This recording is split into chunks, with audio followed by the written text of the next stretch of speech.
दोस्तों एक बहुत अच्छा सवाल आया था। एक भाई ने पूछा था कि सर हम लोग जब घड़ी को किसी कारण से मजबूरी में लंबे समय तक बंद रखते हैं, बाद में उसको फिर से यूज़ करना चाहते हैं, तो हम लोग जब उसको चालू करते हैं तो वो स्लो पड़ जाती है। इसके पीछे का कारण हम लोग समझ सकते हैं कि भाई बहुत लंबे समय तक बंद है, इसलिए पार्ट्स जाम हो चुके होंगे।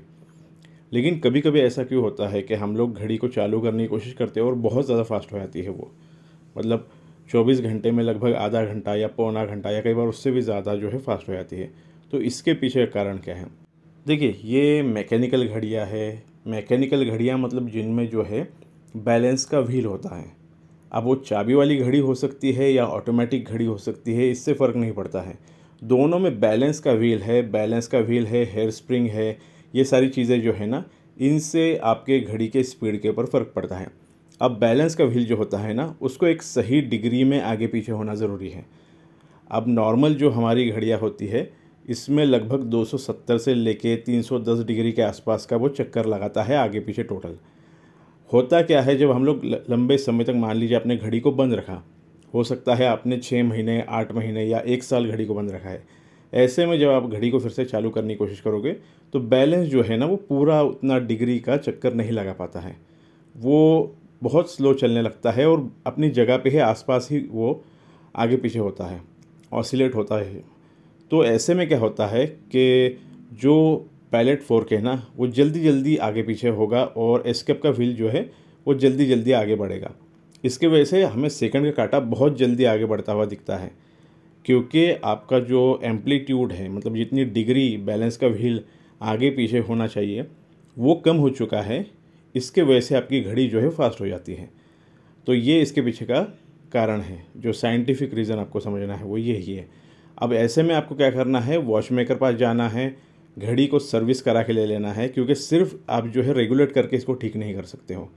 ये समझना ज़रूरी होता है कि भाई बैलेंस का व्हील जो है ना, उसको रेगुलेट करके ही कंट्रोल नहीं किया जा सकता है। यहाँ होगा ये कि आप कोशिश करोगे घड़ी को स्लो करने की, एक समय के बाद जो है आप जो है रेगुलेटर को एंड तक ले आओगे, लेकिन फिर भी आपकी घड़ी जो है स्लो नहीं होने वाली है।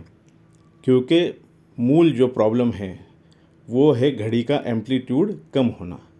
तो उसको सर्विस करा के ही ठीक किया जा सकता है।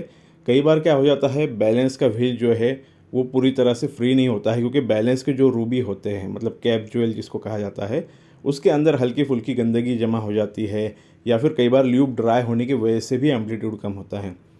अगर एम्पलीट्यूड कम है, सबसे पहले कारण ढूंढना पड़ता है कि भाई एम्पलीट्यूड कम क्यों है। कई बार ऐसा भी होता है कि भाई मेन स्प्रिंग से जो अलग अलग व्हील्स के ज़रिए ऊर्जा आने वाली है आगे की तरफ जो बढ़ रही है, उसमें कोई प्रॉब्लम होता है। तो ये भी चेक कराना पड़ता है। तो वॉच मेकर पास जाना बहुत ज़रूरी है। वो एक बार चेक करेंगे, आपको बता देंगे, और जो भी प्रॉब्लम होगा वो सॉल्व करके दे देंगे। पहले तो लंबे समय तक घड़ी को बंद मत रखिएगा।